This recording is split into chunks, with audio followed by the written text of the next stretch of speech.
kita tetap bisa memiliki me time yang baik.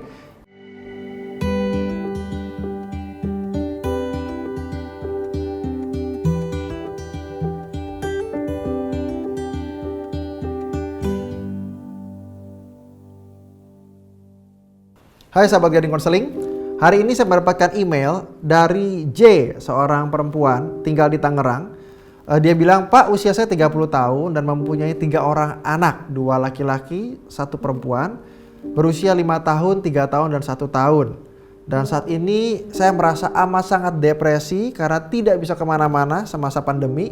Bahkan pada saat pemerintah melonggarkan PPKM pun, dia tidak diizinkan keluar dari rumah oleh suaminya. Bahkan hanya sekedar jalan-jalan di taman pun tidak diizinkan. Nah, di sisi lain harus mengurus ketiga anak yang masih kecil dan betul-betul dependen kepada Ibu J. Ya, suami banyak menghabiskan waktu untuk bekerja dan memang punya pemikiran bahwa itu adalah tugasnya, sedangkan Ibu J mengurus rumah tangga dan anak-anak. Hanya saja Ibu J merasa sangat stres luar biasa karena tidak memiliki waktu me time sama sekali.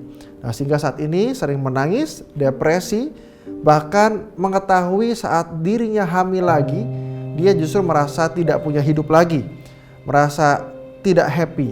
Dan dia tahu bahwa apa yang dia kerjakan harusnya untuk anak-anak, tapi dia ingin lepas dari ini semua, meskipun di sisi lain merasa bersalah jika tidak memikirkan anak-anak. Jadi apa yang harus dilakukan? Nah, sahabat Gading Konseling, tadi kita baru mendengarkan apa yang Ibu J sharingkan lewat email. Tentu saja ini bukan hal yang mudah buat Ibu J. Ya, seorang ibu berusia 30 tahun dan masih memiliki berbagai macam kebutuhan sebetulnya. Entah hangout dengan teman-teman ataupun sejenak keluar, memiliki me time yang baik. Tapi di sisi lain ternyata dia terjebak dengan situasi kondisi pandemi ini. Dia harus di rumah, mengurus suami dan juga anak-anak serta rumah tangga plus 1 anak yang akan datang ke dunia. Ya, tentu saja ini bukan hal yang mudah bagi dia ya. Apalagi suami memiliki pemikiran bahwa apa yang dia kerjakan itu adalah urusan pekerjaan, sedangkan dia harus mengerjakan seluruh urusan rumah tangga. Nah, ini suatu hal yang pasti berat buat Ibu J.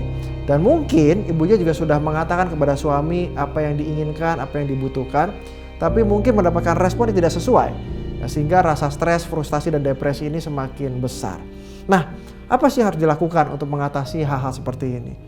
Pertama, di dalam kondisi yang penuh dengan berbagai macam hal yang diurusi atau perasaan terjebak, tetap kita harus mencari suatu ruangan atau suatu celah yang bagi kita adalah suatu hal yang berkualitas. Meskipun kuantitasnya tidak banyak, kita tetap bisa memiliki me time yang baik yang setidaknya menolong kita lebih tenang dalam keseharian kita.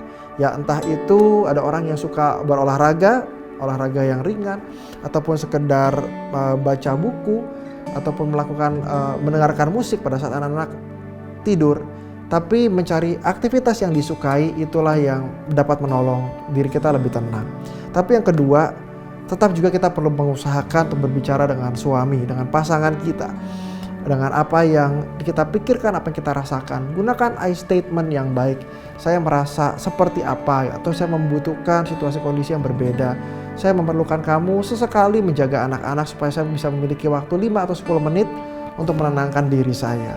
Katakan dengan intonasi atau nada yang rendah, sehingga suami yang juga stres itu juga merasa lebih siap mendengarkan kita berbicara. Dan yang ketiga, tetap mencari konselor yang bisa menjembatani antara diri kita dan juga dengan pasangan, supaya kita bisa menyampaikan hal-hal yang kita perlukan, hal-hal yang kita butuhkan, dan membangun komunikasi yang baik ya, sehingga terjalin suatu hal yang positif baik bagi Ibu J dan kita yang merasakannya, serta suami atau pasangan kita juga. Ya, semoga hal ini membantu sahabat Gading Konseling. Terima kasih, sampai bertemu lagi.